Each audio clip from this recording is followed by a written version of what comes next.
ഇത്രയും വലിയ യുദ്ധം ഉണ്ടായിട്ടും ഇവിടെ സാമ്പത്തികമായിട്ട് ഇസ്രായേൽ ഇതിന് പ്രശ്നമുണ്ടോ എന്ന് ചോദിച്ചാൽ സാമ്പത്തികമായിട്ട് ഒരു പ്രശ്നമില്ല. NIS ടു അല്ലെങ്കിൽ ഷെക്കൽ ടു ഇന്ത്യൻ റുപ്പി ഒക്കെ കൺവേർട്ട് ചെയ്യുമ്പോൾ എത്ര രൂപ മാറ്റം വരുന്നുണ്ടെന്ന് ചോദിച്ചാൽ ഇപ്പോൾ ഞാൻ വന്ന ടൈമിൽ 22 രൂപയായിരുന്നു.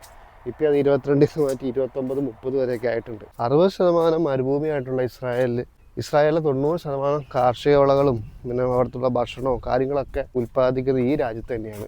ജലത്തിന്റെ അളവ് വളരെ കുറവാണ് ഈ രാജ്യത്ത്. അതുകൊണ്ട് തന്നെ ഒരു കടൽ വെള്ളം ശുദ്ധീകരിച്ച് അതിനകത്ത് വെള്ളമാക്കി പിന്നെ അതിനകത്ത് ഈ തുള്ളി നന ഡ്രിപ്പ് ഇറിഗേഷൻ എന്ന് പറഞ്ഞ പരിപാടിയിലൂടെ ഇവർ ആവശ്യമായിട്ടുള്ള കാർഷിക വിളകൾക്ക് ചെറിയ രീതിയിലുള്ള തുള്ളി നനയും പരിപാടിയൊക്കെ ചെയ്തിട്ടാണ് ഇവർ കൃഷി ചെയ്യുന്നത്. കൃഷി എന്ന് പറയുന്ന പോലെ ഇതുപോലെ പൂക്കളും ഇവർ കൃഷി ചെയ്യുന്നുണ്ട് ഒരുപാട്. അത് കുറേ രാജ്യങ്ങളിലേക്ക് ഇവർ എക്സ്പോർട്ട് ചെയ്യുന്നുമുണ്ട്. അതുപോലെ തന്നെ ഇസ്രായേലിൻ്റെ ഒരു മെയിൻ പരിപാടിയാണ് ഇസ്രായേലിൻ്റെ ടെക്നോളജിയും പിന്നെ AI. ഇവിടെ AI-ൻ്റെ ഒക്കെ സ്റ്റാർട്ടപ്പ് ഏറ്റവും കൂടുതൽ ഉള്ള രാജ്യങ്ങളിലൊന്നാണ് ഇസ്രായേൽ. അപ്പോൾ ഇവരുടെ ഈ ടെക്നോളജിയൊക്കെ സെയിൽ ചെയ്തിട്ടും ഇവരുടെ രാജ്യത്തിൻ്റെ സാമ്പത്തിക വ്യവസ്ഥ ഇവർ ഇതുപോലെ നിലനിർത്തുന്നുണ്ട്. അപ്പോൾ ഇതൊക്കെ കൊണ്ടാണ് ഇസ്രായേലിൽ സാമ്പത്തികപരമായിട്ട് വലിയ പ്രശ്നങ്ങളൊന്നും കിട്ടിയിട്ടില്ല യുദ്ധത്തിൻ്റെ ഇടയ്ക്കായാലും.